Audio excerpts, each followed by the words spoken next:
La semana que pasó, una menor de 7 años fue encontrada sin vida luego de que no ingresara al colegio Rómulo Soto Carrillo, esto en Huánuco. La información que se tiene es que la niña no ingresó debido a que la portera constantemente les prohibía el ingreso, las llamaba fuertemente la atención cuando llegaban tarde. Una niña de tan solo 7 años de edad. Ante esta situación de tragedia, el Ministerio de Educación finalmente dispuso que no se prohíba el ingreso a los escolares que llegan tarde, fuera de la hora establecida y más allá de los minutos de tolerancia que normalmente se estila poner para que puedan ingresar los escolares, los estudiantes que llegan a destiempo. Sin embargo, reiteramos, esta disposición dada por el Ministerio de Educación y dada a conocer por la viceministra de Gestión Pedagógica del Ministerio de Educación, Susana Helfer, ha conllevado un debate dentro de los padres de familia. Hemos habilitado líneas telefónicas y de todas las llamadas telefónicas, por lo menos una o dos se mostraron a favor de esta medida porque consideran pertinente proteger la vida del alumno o de la alumna ante el riesgo de violencia que puede registrarse fuera del colegio en caso de que finalmente no regrese al aula o camino de regreso a casa, termine siendo interceptada por criminales que siempre están haciendo de las suyas en nuestro país en los últimos tiempos. Al respecto, se puede poner en debate el tema de la disciplina, el tema de la puntualidad. Hemos habilitado líneas telefónicas, el país se pronunció, redes sociales, el país se pronunció, ustedes lo pudieron escuchar y leer al mismo tiempo, pero ¿qué es lo que se puede determinar desde el punto de vista psicológico? ¿Afecta la puntualidad? ¿Es necesaria esta medida por el tema de protección? La responsabilidad de los padres de familia no está siendo asumida como tal. Walter Dávila, psicólogo educativo, se encuentra con nosotros aquí en los estudios. Doctor Dávila, buenas tardes. Gracias, Pedro. La conclusión que de repente en el arranque de esta entrevista usted pueda llegar, ¿cuál es? Claro. En primer lugar, la puntualidad es importante porque es un valor y tiene que ver con tu desarrollo de la personalidad. Una persona puntual es una persona que tiene la capacidad para poder ordenarse, es también una medida de respeto hacia los demás, es una forma de decir yo llego puntual, por lo tanto yo hago mis actividades con anticipación y es bienvenido, porque este niño, si se acostumbra a ser puntual, eso también se va a transportar en su vida cotidiana, ya sea en su trabajo, ya sea en las citas, reuniones que tenga posteriormente. Entonces, cuando una persona es puntual, es una persona bienvenida y sobre todo en el campo laboral. Pero con esta disposición que da el Ministerio de Educación a partir de la fecha, tras el hecho lamentable de esta niña, una pequeñita de 7 años, que termina siendo víctima y termina sin vida tras no entrar al colegio, porque consideraba que la portera le iba a llamar fuertemente la atención. Fíjese, doctor Dávila, estamos hablando de una criatura, de una bebé, 7 años, que estaba atemorizada de entrar al colegio por la reprimenda que iba a recibir y prefirió finalmente irse por otra parte. Claro. Lógicamente que la niña seguramente tenía miedo y no sabía qué actuar o qué decirle a sus compañeros o inclusive a sus padres. Entonces de repente tomó esa decisión para ir por ahí, estar vagando, estar caminando por otros sitios, que no es bueno. Hay que ser flexible. La flexibilidad es importante y es salud. ¿Qué significa ser flexible? Evaluar la situación. Si yo, por ejemplo, tengo a mi hija que está en el colegio o veo que mi hija ha llegado tarde, entonces yo la voy a hacer pasar, seguramente no en el salón, pero sí puede estar en el patio esperando a que vengan sus padres para que se la lleven, podría ser. Pero acá la cuestión es importante tener en cuenta si mi hijo está constantemente llegando tarde. Pero si hoy llega tarde y por motivos, porque hubo mucho tráfico, o de repente porque alguien se enfermó, o porque hubo alguna razón, un contratiempo dentro de casa, se puede tolerar, porque tampoco una conducta rígida me lleva a lo que es neurosis, me lleva a lo que es a la rigidez, a una conducta no buena. En cambio, si yo soy flexible y evalúo la situación y estoy viendo que constantemente mi hija llega temprano y por esta vez llegó tarde, podía flexibilizar ese comportamiento. Pero si está llegando constantemente tarde, ahí es problema. Ya, en esta parte de la entrevista yo le quiero hacer una pregunta respecto a la palabra rigidez que usted menciona. ¿Qué es la disciplina? ¿Es rigidez exactamente o es la acumulación de valores? ¿Qué es la disciplina? La disciplina es un valor. Como decía Tomás Aquino, es un hábito operativo bueno que te hace crecer y te hace desarrollar tu personalidad. Cuando uno es rígido, siempre actúa de la misma manera. Por ejemplo, siempre tienes que dar a las 8, no hay punto medio. Pero si en este momento tú llegaste tarde, seguramente porque hubo tráfico, pero tú siempre llegas temprano, entonces voy a flexibilizar mi conducta y vas a ingresar al salón porque tú siempre llegas temprano. O sea, hay una justificación que uno lo evalúa de manera positiva. Pero si tú vienes siempre tarde y me justificas que no, que mi mamá no pudo, que se me perdió de repente el cuaderno, busqué mi mochila, mis zapatos no los encontraba, entonces eso ya no cabe dentro de lo que es esta conducta. Hablamos de una conducta rígida porque siempre actúa de la misma manera, de manera negativa. ¿Y a quién habría que emplazar bajo esas condiciones? Si hay un menor que llega de manera frecuente, tarde en la escuela, ¿de quién es la responsabilidad? ¿Del menor o del padre? Lógicamente que los padres, pues, porque no te olvides que la familia es el núcleo fundamental de la sociedad y las familias son ejemplos. Si yo estoy viendo a mi hijo que constantemente está llegando tarde, yo puedo deducir que en la casa la familia también es igual. Claro, puede ser responsabilidad del padre, doctor Dávila, pero la sanción recae sobre el hijo en el colegio. Si y la sanción muchas veces es simplemente te regresas a tu casa, te cierro la puerta. Si vienes continuamente tarde, te cierro la puerta y regresas a tu casa. Pero ese es el problema ya del colegio, porque si yo soy el director, lo primero que yo hago es mandar a llamar a los padres para ver qué está pasando con los hijos, para ver hasta qué punto ellos tienen el cuidado necesario para que los hijos lleguen temprano, para ver hasta qué punto los niños están haciendo sus actividades con anticipación, porque a veces también llegan tarde. ¿Por qué? Porque a la última hora, la conducta mayormente de los peruanos, a la última hora están de repente arreglando sus cosas, a la última hora su mochila, a la última hora se van a bañar, se van a lavar, cuando uno lo puede hacer con anticipación. Por ejemplo, si voy a estudiar mañana en la mañana, ya en la noche arreglo mis cosas, arreglo mi cuaderno, todo listo. Solamente ya me levanto, me baño, tomo mi desayuno y ya tengo un tiempo suficiente para llegar temprano, en este caso en el colegio. Y ante eso, por ejemplo, los padres de familia, ¿qué tipo de conducta deberían asimilar para que eviten que esos niños terminen llegando tarde? Es importante los reforzamientos, no los castigos.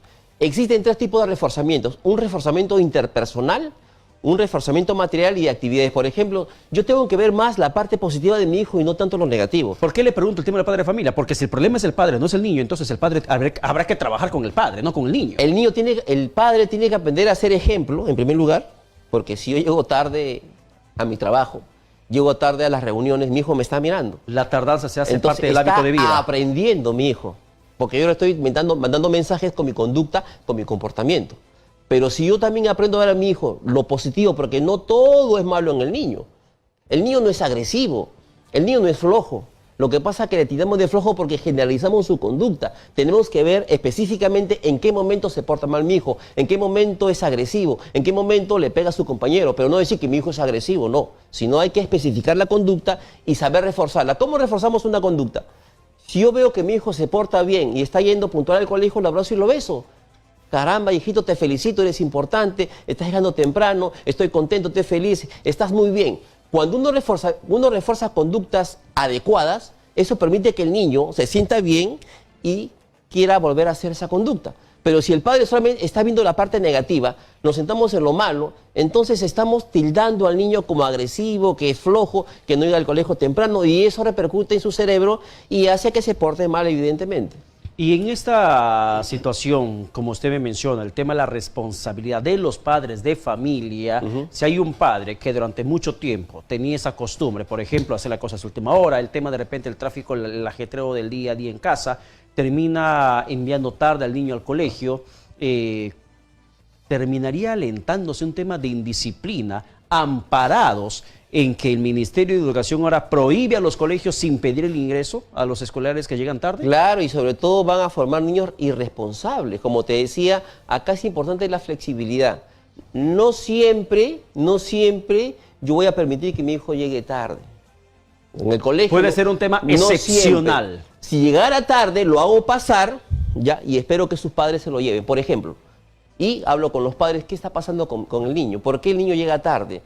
Tampoco no hay que dejarlo que se vaya, porque el niño ¿dónde va a ir? A veces tiene miedo, temeroso, avergonzado, el niño no va a su casa y se va a jugar, se va a pasear, inclusive se va a hacer cosas malas. Entonces, el hecho de que el niño llegue tarde constantemente tampoco no hay que botarlo.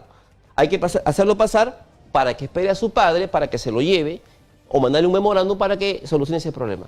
Ahora, tengo muchas preguntas en la cabeza, doctor Dávila. A ver, partamos por el tema de que el niño o el menor, sobre todo los adolescentes, que terminan ingresando al colegio, porque no creo que exista un colegio que sea capaz de dejar en la calle a un niño, a una niña de primaria de 7, 8, 9, 10, 11 añitos, o un menor de 12 años de primero de secundaria.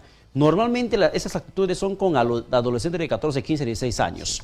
En el caso de ellos, normalmente cuando se les permite el ingreso, siempre hay un castigo de por medio. Así es. Llegaste tarde, entonces te vas a baldear el baño, te vas a barrer el patio, te vas a pararte en el patio hasta que termine finalmente tu castigo y puedas entrar al aula. Claro. ¿Eso se puede tomar como un acto de violencia?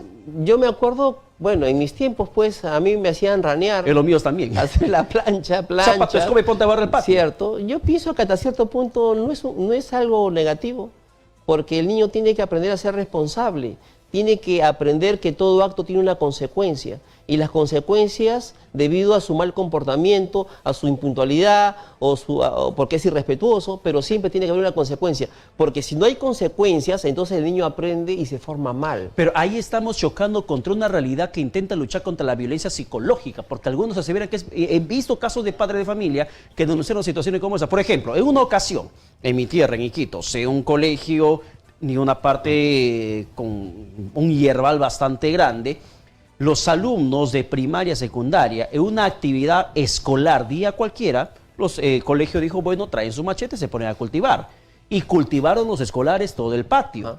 Y lo que hicieron los vecinos cercanos al colegio es llamar a medios de comunicación, llamar al Ministerio Público, pues calificaban que esa actitud de que el niño esté cultivando es un acto de violencia. Y llegó la fiscalía y llamó la atención al colegio.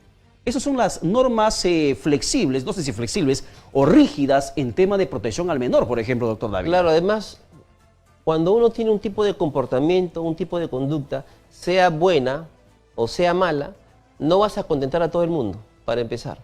O sea, tu forma de ser, tu forma de pensar, tu forma de actuar, es la mejor que tú creas para con tus hijos. Pero no todo el mundo va a estar de acuerdo con lo que tú haces. Pero ahí hay una delgada línea entre lo que es disciplina y lo que es maltrato. Hablamos de flexibilidad por eso, ¿me entiendes? Cuando una persona es flexible, cuando yo voy viendo el contexto, porque has llegado tarde, de repente porque hubo tráfico en ese momento, pero yo te considero una persona que siempre llega puntual, ya te conozco, entonces tu explicación es válida. Ahora, en lo que dice el Ministerio de Educación, por ejemplo, tengo aquí registrado, es que a los padres de familia, según lo que menciona la viceministra de Gestión Pedagógica, Susana Helfer, menciona, por ejemplo, las instituciones profesores deben entender que nuestra tarea es contener. Si un niño llega tarde, más bien hay que preguntarle qué pasó, habrá que hablar con los padres para ayudarle a resolver el problema, no para agravarlos. Pero previamente menciona que los padres de familia que saben que les han impedido el ingreso a sus hijos, ellos pueden denunciar ante un sistema del CICB, a la UGEL o a la DRE, Dirección Regional, para que se pueda tomar cartas en el asunto contra el colegio. Ese nivel, por ejemplo, yo le reitero la pregunta, la disciplina y el maltrato como que se encuentra en una delgada línea. Ahora, yo no estoy de acuerdo con eso de qué pasó. Contener, yo no sé cuál es el concepto de contener en este caso, para la ministra. Tampoco qué pasó. Si yo te digo a ti qué pasó, seguramente me vas a justificar. Y no vamos a encontrar una solución al problema o a la situación, ¿me entiendes? No tenemos que ir a la situación de fondo. ¿Qué está pasando en ese niño para que llegue tarde? ¿Qué es lo que está pasando en la familia? ¿Cuál es su comportamiento en casa y de los padres para que ese niño llegue tarde? Porque no te olvides que el niño todavía está bajo la protección y el cuidado de los padres. Y lo que trae acá en este medio, en el colegio, es porque tiene que ver mucho con la familia. Entonces no echemos la culpa al niño. Tenemos que ver qué está pasando con los padres y trabajar con ellos, porque depende de ellos la formación de sus hijos. Y tampoco que los padres se agarren de ese mecanismo que está poniendo el Ministerio de Educación, decir, si tu niño no le permiten el ingreso, ve y denuncia. No. Sino que eso tiene que ser como una herramienta última en una situación extrema. Claro, cuando es extrema y cuando se ve, lógicamente, la violencia. Porque si uno es responsable, por ejemplo, sabe perfectamente qué hora le mandó al colegio al niño, y el colegio debe saber también entender, en cierto modo, la tardanza, como usted menciona, la flexibilidad, para que de esa forma tratar mejor el caso y no exponerlos a una violencia brutal. Que además, yo quiero que mi hijo sea exitoso, yo quiero que mi hijo sea responsable, yo quiero que mi hijo sea una persona con ética, con valores. Entonces, la puntualidad es importante para todo. Por ejemplo, yo vengo acá, ¿de dónde vengo yo? Yo vengo del Cono Norte. Ya. Y yo sé que es lejos, pero yo vengo con 2 horas de anticipación. Había una entrevista pactada para tal hora y se está acá presente. ¿Te das cuenta? ¿Pero por qué? Porque yo ya me acostumbré. ¿Y por qué me acostumbré a llegar temprano? Porque yo lo traigo desde pequeño. ¿Y quién me enseñó? Mis padres. Yo vení tarde acá, me siento mal, como también era en mi trabajo. Es cuestión de hábitos, porque el ser humano también es hábito. Si tú constantemente repites una conducta positiva o negativa, después se hace hábito. Y cuando se hace hábito, es un poquito difícil de cambiar eso. Se ha hecho muchas veces del mal hábito una costumbre. Así es. Y eso es pernicioso para nosotros como parte de nuestro desarrollo humano. Doctor Walter Dávila, muchísimas gracias. Gracias por la invitación.